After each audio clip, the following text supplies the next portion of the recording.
I would also like to preface this with a trigger warning. We will be discussing topics of suicide throughout this podcast. Hello and welcome to the Neuk Podcast. My name's Sean. My name's Callie and we're students here at the Neuk. The Neuk is a mental health crisis and suicide prevention centre. And today we're joined with Shirley, who's going to be talking to us a bit about her journey with mental health. So Shirley, I was fortunate enough to meet you on my shorter placement here at the Neuk. I talked to you a bit about your journey back then, but I was wondering if you could tell me a bit more about your background before the lead up to your nervous breakdown. Yeah, certainly.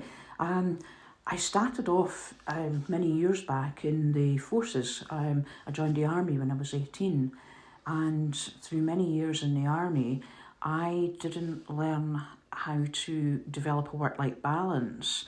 I didn't know how to manage my time particularly well.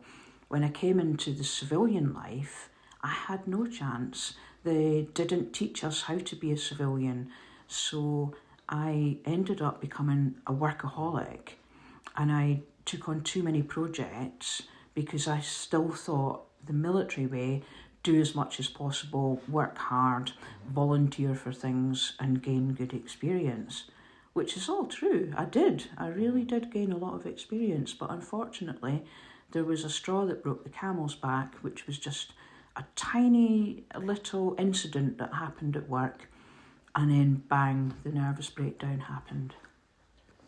So what was that to you? So you say nervous breakdown, what does that mean to you? Well, the initial trigger caused what would traditionally be called a panic attack, only it was a panic attack that never stopped until the point that I was faint, I was vomiting, and then I needed medical attention. I couldn't stop crying. I was taken home. I couldn't sleep that night. My boss had told me to see the doctor the next day, which I did. And I was still in a high state of agitation. I couldn't think straight, couldn't eat, couldn't sleep, just basically could not function at all. My doctor went through everything in great detail with me and said that I was clearly suffering from depression. And that was what the nervous breakdown was like for me. So this all happened to you, and you mentioned that you went and spoke to your GP. What was that part of the journey like? What was the outcome of visiting your GP? Well, he actually, because I had private healthcare insurance, admitted me to hospital straight away. So I went into a private mental health facility, and from there I was initially diagnosed with major depressive disorder after several weeks in hospital. I was discharged. I was off work for about 9 months, then went back to work. A few months later, I then started having unusual episodes.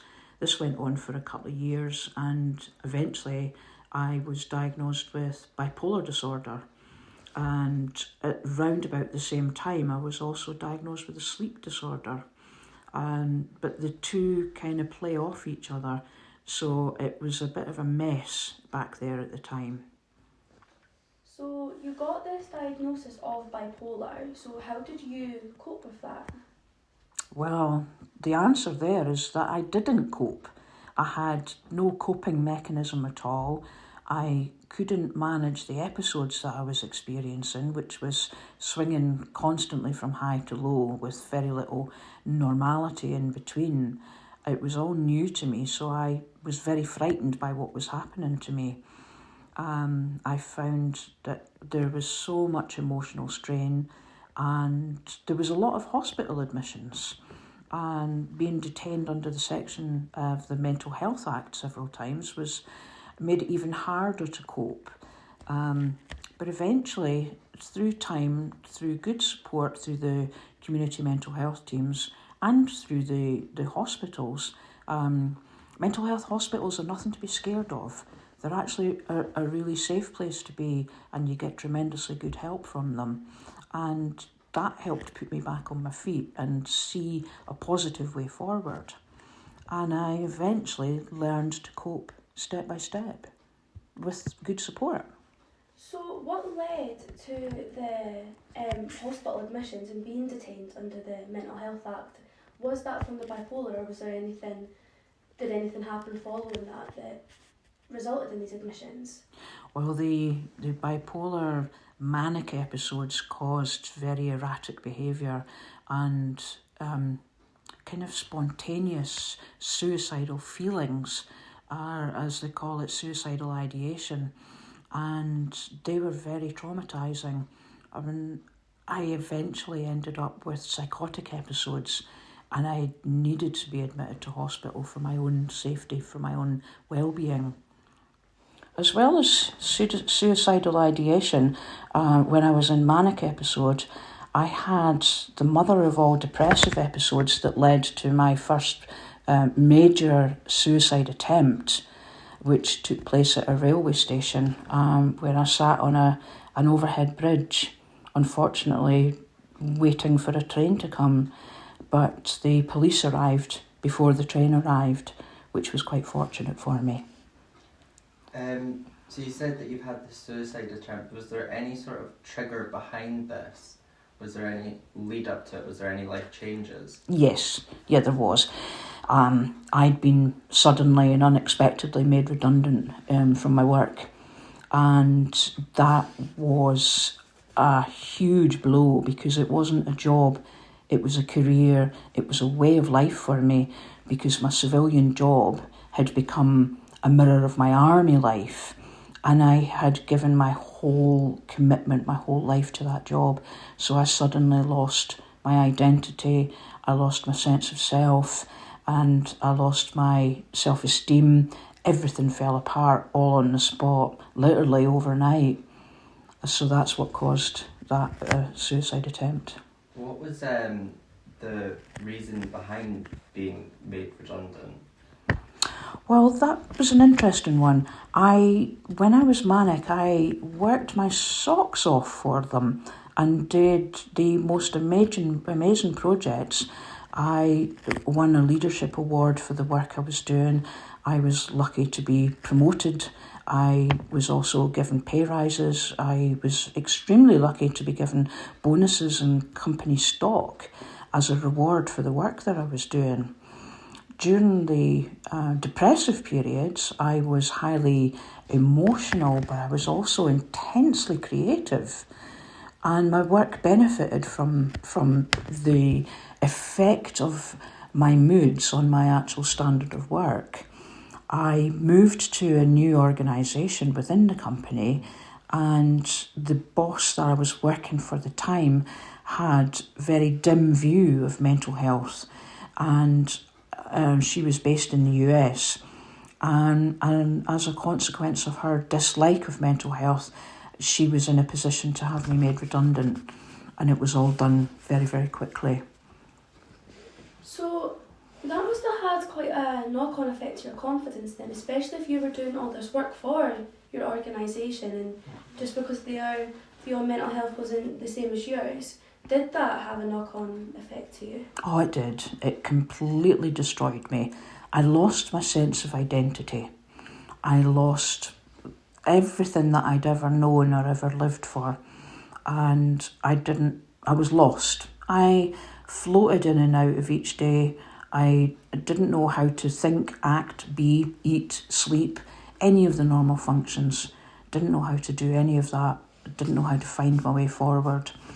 And the emotional strain was horrendous. So after you were detained under the Mental Health Act several times, as you mentioned, when you were discharged from the hospital, what was life like after?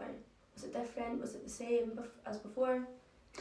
Well, it was different in the sense that I was slowly learning to cope, but I was quite honestly just dragged from day to day, week by month, and I really was living a day at a time, because I did have this sleep disorder in addition to the bipolar episodes.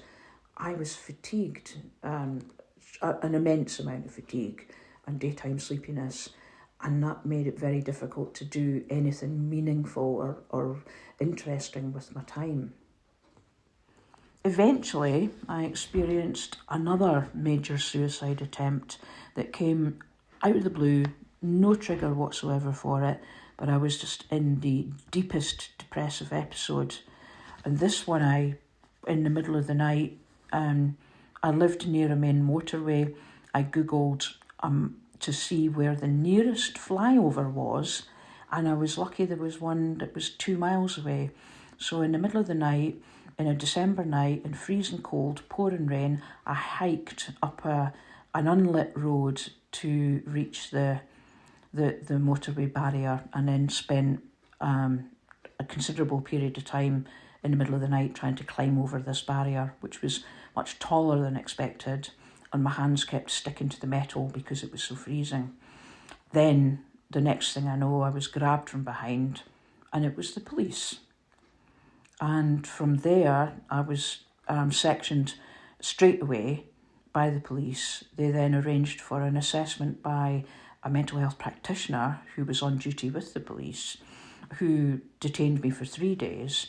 They then arranged for me to get a bed in a hospital, which they got one that night. So they took me straight there.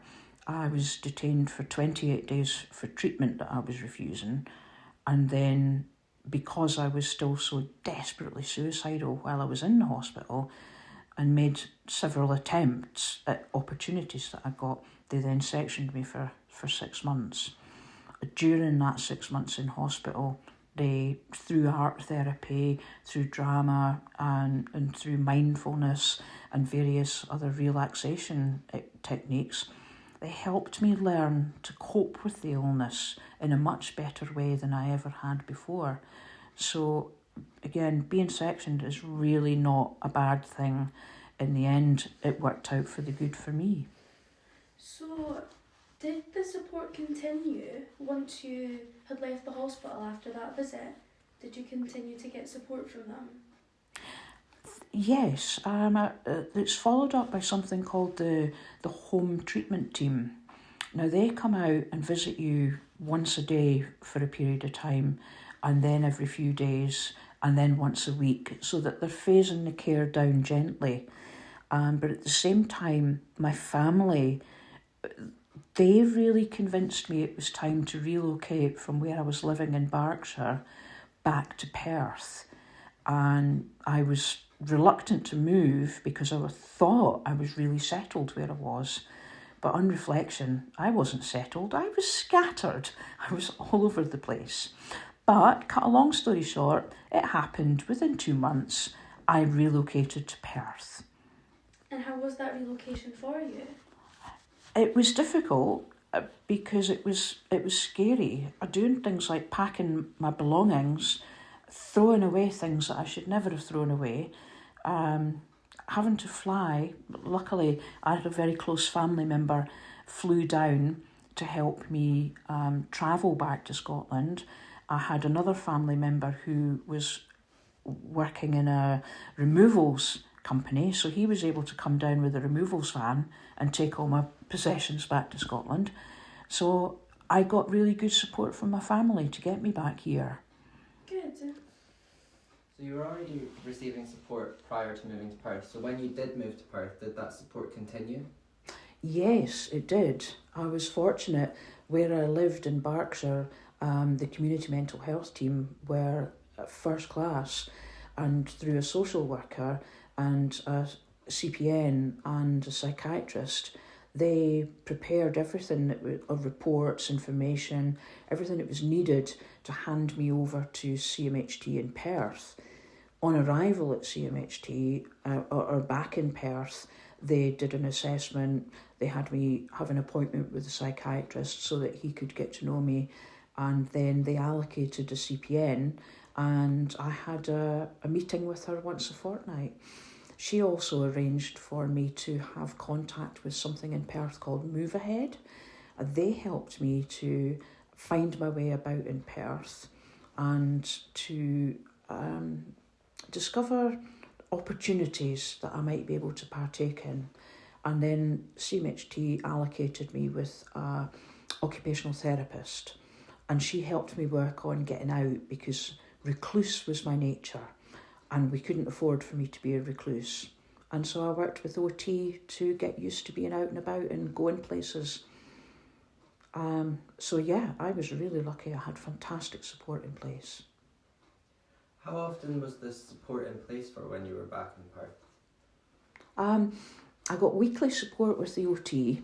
I had about 5 weeks of support with Move Ahead, and then I had fortnightly support through my CPN. And then I saw the psychiatrist maybe once every 4 months or so. So all in all, I've been very lucky and had fantastic mental health care in Perth. Everything was working perfectly until the pandemic. That screwed everybody's lives up, and mine included. All the support stopped, and I found myself having to cope alone. But it wasn't the end of the world for me, because I was so reclusive over the last 10 years. Being all by myself again was so familiar.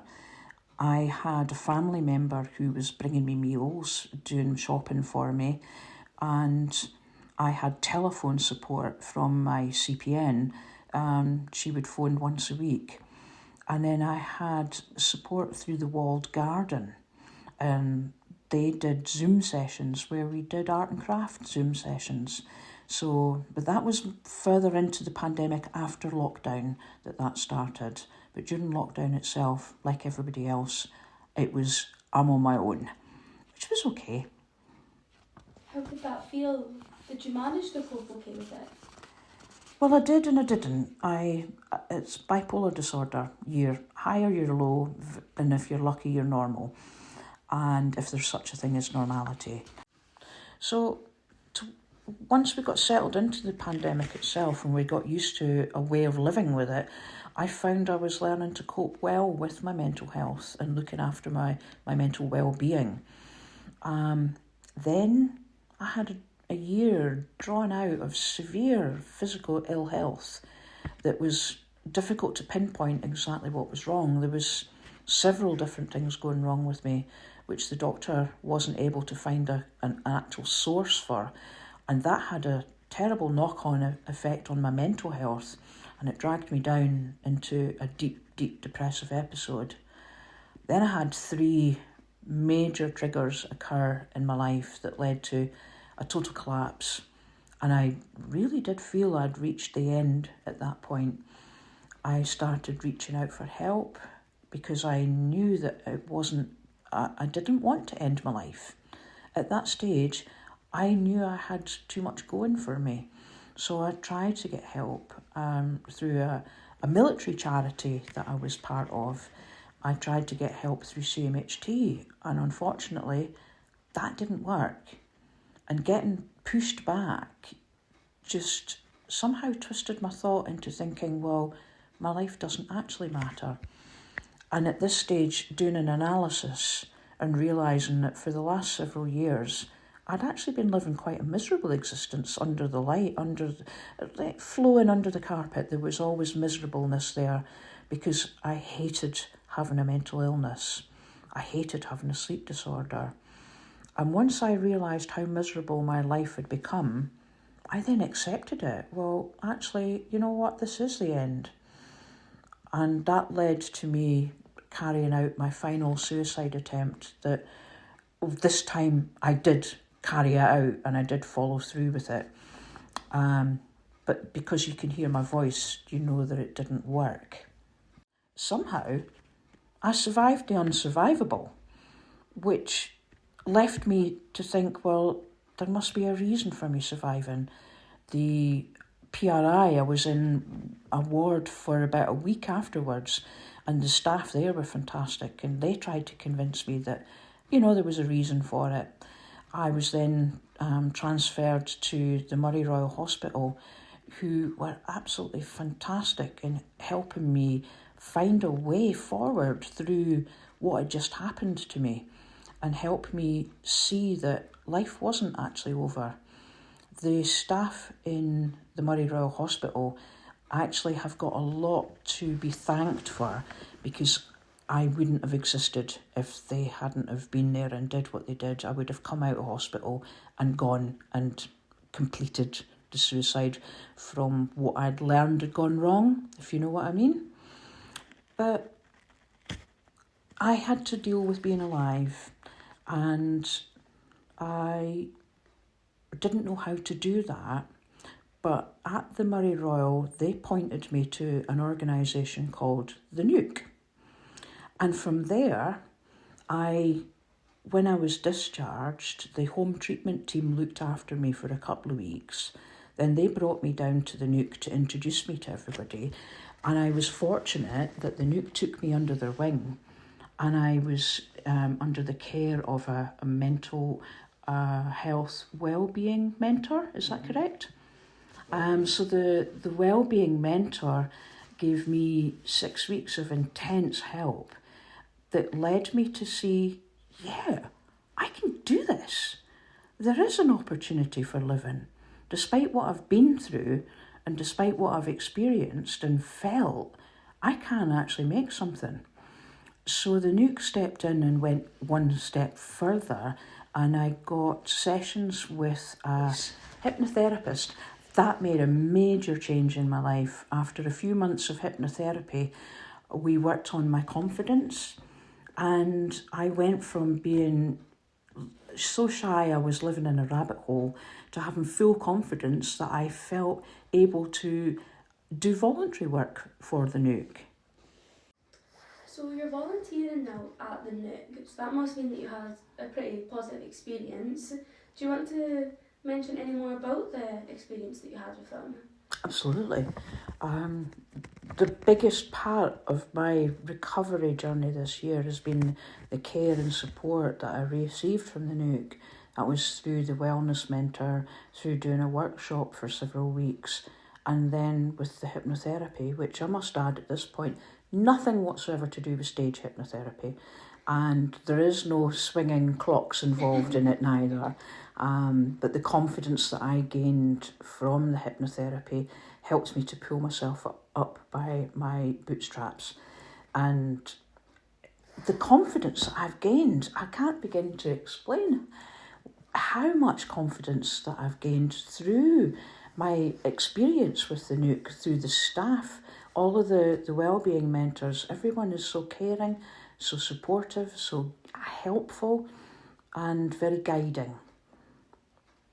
So all I wanted was some help to make sure that suicide never ever happened again. And I absolutely got that from the Neuk. And there never will be another suicide, as far as I can say now, touch wood, that will ever happen again in the future. Becoming a volunteer at the Neuk and providing digital design assistance and helping out in other activities has actually become a huge part of my recovery journey. And I've found that giving back to the Neuk has been important for me. And the whole experience here just makes me so confident that no, there isn't going to be another event in the future.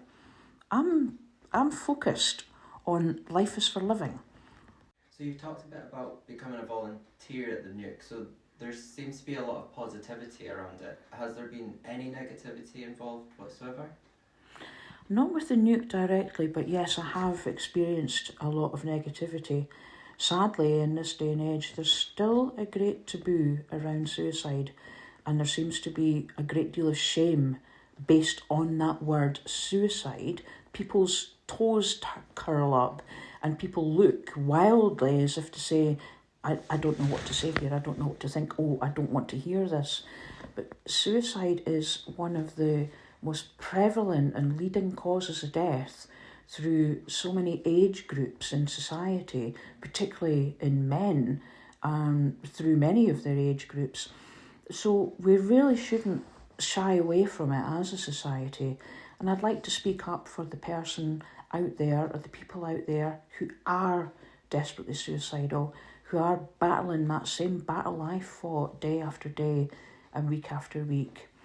It's nothing to be ashamed of. There's nothing wrong with feeling suicidal, and even having suicidal attempts. There's nothing wrong with having done that. It's nothing to be ashamed of. Unfortunately, there's stigma that comes from family and loved ones. And that often is in the language that we use, particularly around how could they do that to me?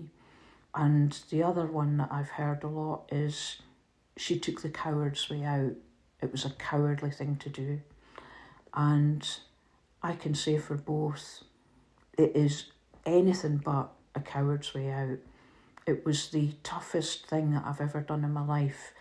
There was nothing cowardly about it. Coming to the families and friends that are left behind, and they say, how could they do that to me? They're not. They are absolutely not doing anything to anybody else. The suicide is about the individual, not about the family. And honestly, I believed that I was doing my family a favour. I was doing the right thing by them, releasing them from the burden that I was on them. And that's a common theme throughout suicide. The person who is suicidal really believes they're a burden and thinks they're a burden to family and friends. And that's because the brain's not functioning properly at that stage. We're not thinking clearly, and we're not a burden, but we think we are. And the reason why is because it is now well known and well documented that our brains are not working correctly at the time that we're suicidal. There's a variety of structural, chemical and blood flow changes that have taken place. The part of the brain at the front that controls decision making, thought process, rational behaviour, rational thinking, that part has got reduced blood flow, and as a consequence it's not functioning properly. So we're not thinking clearly at all, and it is not our fault, which sadly is not really noted by a lot of people. And tried to learn as much as I could about what it was going to be like for my family, how they would be feeling, how they might be coping, so that I gave myself an opportunity to understand what their journey was that they were walking. And it was so sad that I never had the opportunity to be able to sit down with them and say, look, I didn't do this to you. I didn't do any harm. I didn't do this deliberately. I didn't throw anything back in your face. But maybe that I'm getting that opportunity right now as we speak. That was really courageous for you to say, Shirley, and I'm sure that was something that was quite difficult for you to come to terms with in a way. What does your relationship with your family look like now? Oh, it's so much better. And it's understandable. It took time for them to be able to get over the impact that it had on them. And I think through time passing, we've been able to build our relationship again, slowly, but we're there. My two immediate family members, we're all completely comfortable together to the point that we've recently spent a lot of time together, and that went remarkably well. I do have other family members who are still distant from me. That's an amazing journey that you've had, Shirley. So you must have learned so much from that, and you'll be able to take a lot of aspects away to help yourself in the future and other people. So what does the now and the future look like for you? Well, the now is all about volunteering. Giving something back means that everything that I've had from the Neuk has not been in vain, and it's not been pointless. There's a meaning to it. And there's another mental health charity that I've just started volunteering for as well. And I feel it's been equally supportive to me over the history of the years up until the last suicide attempt. And giving back is helping with my self-esteem, and it's helping me to realise that I can make an important contribution to life. I might not be well enough to work or to work full time, but starting with voluntary work really might help. And I'm sure that's really appreciated. What type of volunteering work do you do through the Neuk? Well, I've been doing a variety of things. I started off doing some design for them for their Facebook page. I've been recording videos for them for events that they've been having. and I did some recordings for them for Volunteers Week, recording each of the volunteers and putting it together into a film. The Neuk had an advert on a billboard for a few weeks, so I did an advert for them building up to helping people know that the billboard was going to be there, so it got maximum advertising. That was an exciting video. That was a good journey that I had with Louise. And there was a couple of other good videos that I've done for Louise. And there was also the Neuk up Nevis. Now that was a fantastic project that the Neuk took part in. So I did the recordings and the advertising, and they also a video to boost people's confidence that we're going to be taking part in it. So that's the type of things that I've been doing. So that's amazing. So what about the future? What are you looking forward to in the future? Well, I always have big plans for the future, that I often set my sights too high. I set the bar too high, and in the past I've always tripped myself up by doing that. But this time I'm trying to avoid that. Well, if you think of when you were in the start of your journey, you probably never thought that you'd make it to where you are now, volunteering for an organisation that's really helped you. So your dreams are probably not too far away from you. That's true. If I take myself back, even I've been in Perth 4 years now. If I take myself back to when I was still living in Berkshire, I could never in a million years have imagined me doing what I am doing now. And I have to say the Neuk is the cornerstone of my existence, my survival, and my path forward. And I can't say thank you enough to everybody, including yourselves as students, and the journey that you are taking here with the Neuk as well. Yeah, well, thank you so much, Shirley, for sharing everything that you have with us and your journey today. If you could give anybody a bit of advice who was wanting to come and visit the Neuk, what would you say to them? Don't be scared. Don't be shy. Pick up the phone and make that conversation, or come to the door, tap on the door, and smile and trust that what you're about to meet is the most helpful people that you will ever imagine, who can take you under their wing, can help you with advice, guidance, point you in the right direction, and give you the support that you need at the time. That's amazing. I guess all we could really say to finish it off is thank you for sharing your story, and I'm sure your story is going to help a lot of people. Thank you. Thank you. And thank you for the stage and for the opportunity to share my story with you.